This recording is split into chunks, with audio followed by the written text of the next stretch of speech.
75 రోజులుగా మాతో పాటుగా వీరు కూడా నిరంతరంగా ఎన్నికల క్షేత్రంలో ప్రజాభిప్రాయాన్ని ప్రతిబింబజేస్తూ మా ప్రచారాన్ని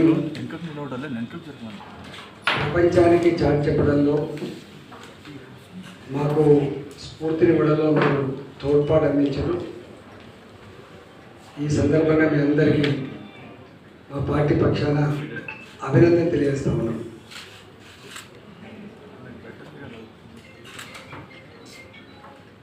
మొన్నటి పార్లమెంట్ ఎన్నికల్లో యావత్ తెలంగాణ ప్రజానీకం అంతా కూడా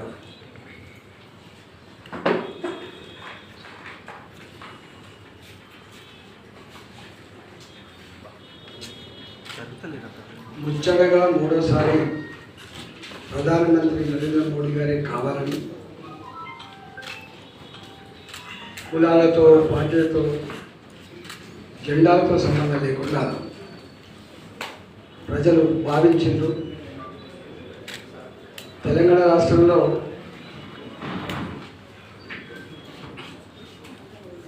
రెండు మ్యాచ్ అండి హరీష్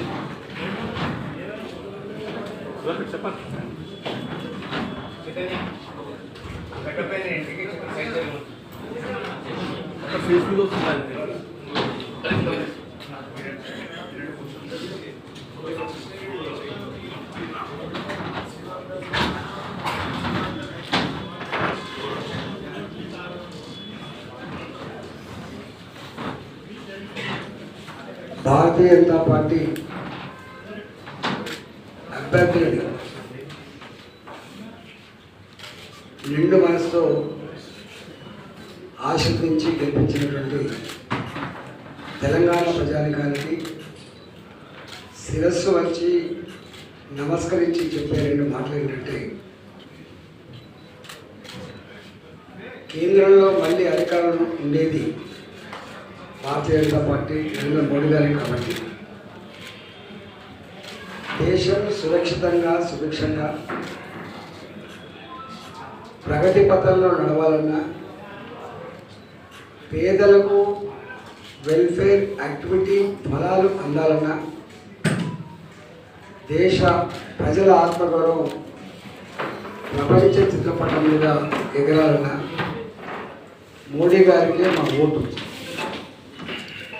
రెండవది, కేంద్రంలో ఉండేది మోడీ గారు అయినప్పుడు తెలంగాణ రాష్ట్రం అభివృద్ధి జరగాలంటే భారతీయ జనతా పార్టీ పార్లమెంట్ సభ్యులు ఉంటేనే తెలంగాణ రాష్ట్రానికి మేలు జరుగుతుంది, అభివృద్ధి జరుగుతుందని చెప్పి భావించి బ్రహ్మాండమైనటువంటి ఓటు వేసింది.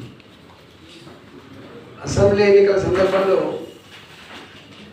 14-15% ఉన్న Bharatiya Janata party vote bank ప్రజల ఆశీర్వాదం 35% పెరిగింది. ఎవరు ఊహించని పద్ధతిలో 35% పెరిగింది.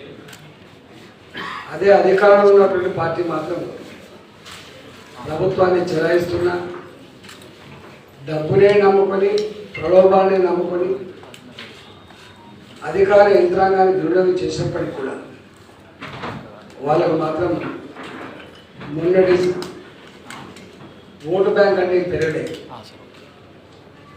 తెలంగాణలో 8 సీట్లని భారతీయ జనతా పార్టీకి, 8 సీట్లని ఇవాళ ఇప్పుడు అధికారంలోని కాంగ్రెస్ పార్టీకి ఇచ్చి స్పష్టమైన తీర్పుని, సంకేతాన్ని తెలంగాణ అందించింది. రాబోయే కాలంలో తెలంగాణ గడ్డ మీద ఎగిరే జెండా కాషాయపు జెండా మాత్రమే. వచ్చే ప్రభుత్వం భారతీయ జనతా పార్టీని మాత్రమే సంకేతాన్ని ఇచ్చింది. కాంగ్రెస్ పార్టీ అనేక రకాల విష ప్రచారం చేసినప్పటికీ కూడా వాటిని తిరస్కరించి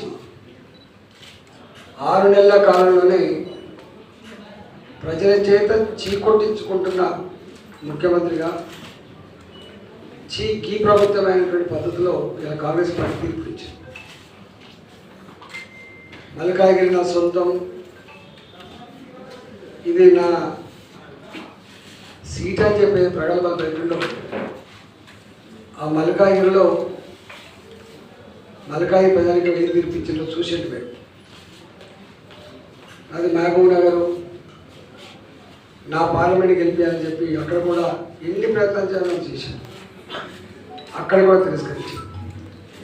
ఒక్క మాటలో చెప్పాలంటే ప్రతిష్టాత్మకంగా భావించి కుటుంబ సభ్యులను రంగంలోకి దింపి తనకున్న శక్తిని అంతా వాడి అధికార దుర్వినియోగం చేసి విష ప్రచారానికి ఎత్తుకొని డబ్బులు ఖర్చు పెట్టిన ఇక్కడ మాత్రం ముఖ్యమంత్రి గారికి భంగపాటు తప్పలేదు.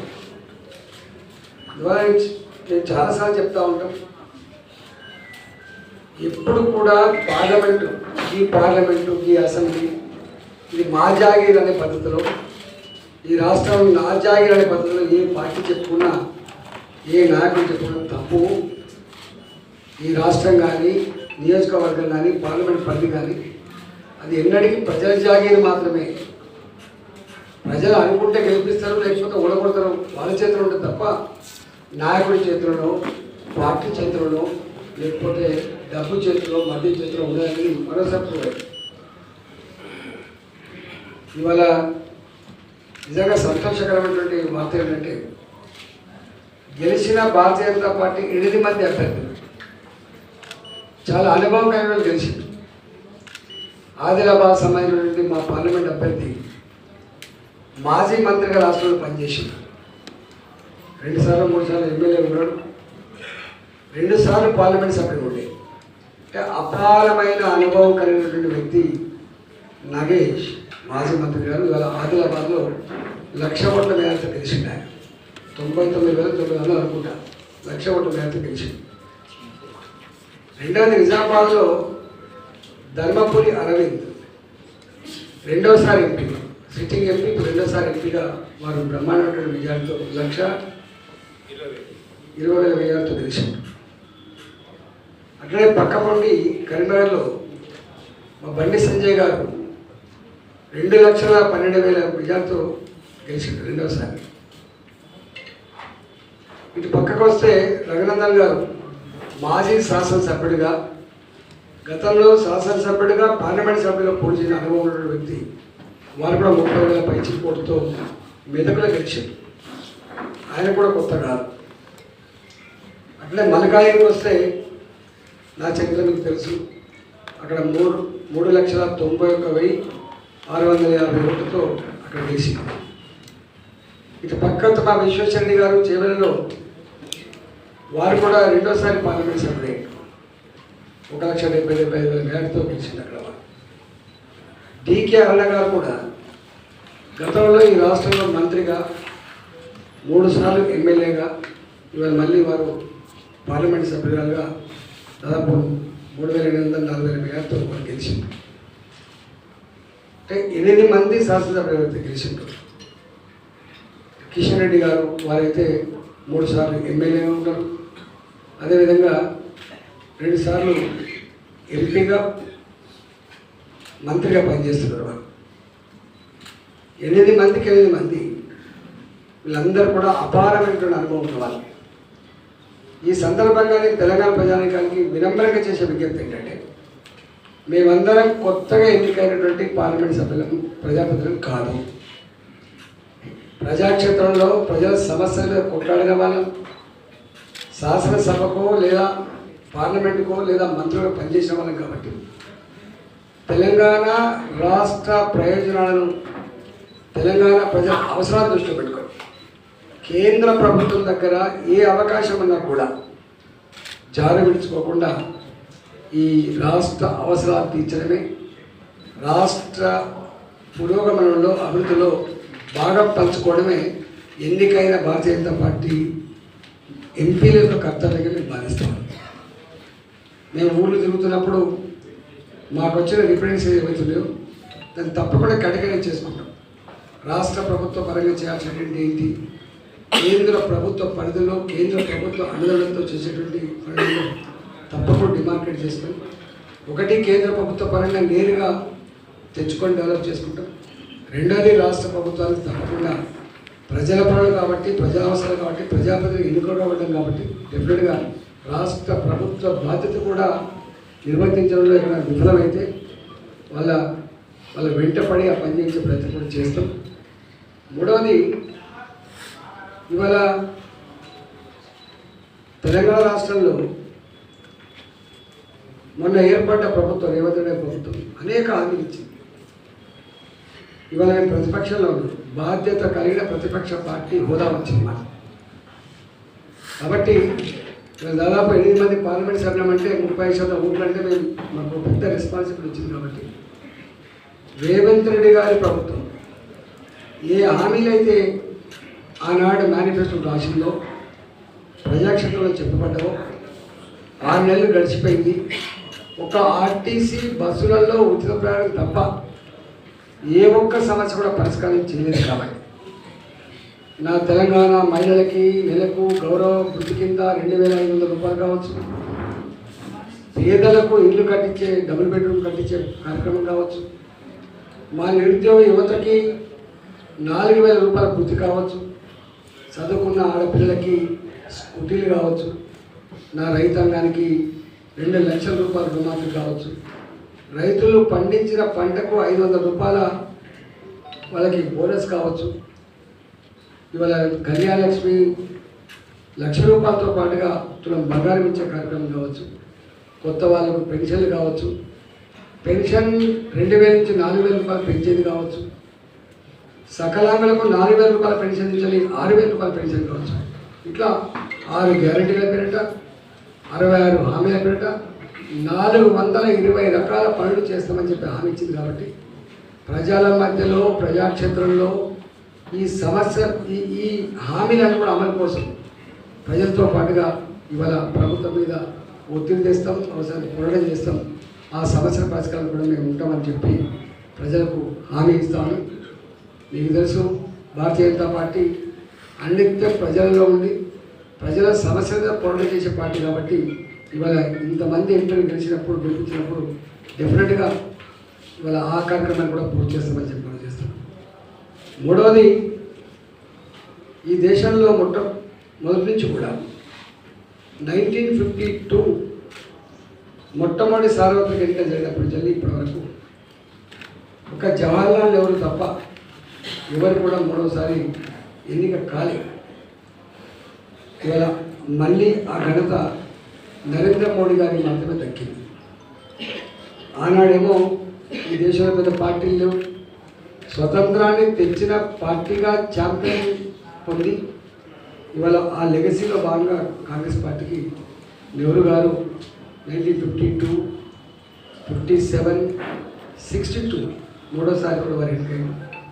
64లో వారు ప్రధానపదించారు. కానీ ఇవాళ మోడీ గారికి ఈ లెగసీ లేకుండా సంకీర్ణ రాజకీయాలు దేశాన్ని వస్తున్నటువంటి ఈ రోజులలో ఒక టర్మ్ ఉంటే ఇంకో టర్మ్ ఇంకో ప్రభుత్వాన్ని ఎన్నుకుంటున్న ఈ రోజులలో 10 ఏళ్ళు గడితే ముఖం మొత్తి ఇంకా వద్దుకు అంటున్న ఈ సందర్భంలో ఇవాళ మూడవసారి ముచ్చటగా మళ్ళీ నరేంద్ర మోడీ గారి నాయకత్వంలో 296 సీట్లతో మేము మాతో పాటుగా 2 పార్ట్నర్స్ అలయన్స్ తోటి ఇవాళ మళ్ళీ మూడోసారి ముచ్చటగా ప్రధానమంత్రి కాబోతున్నటువంటి సందర్భం మనం చూస్తా ఉన్నాం.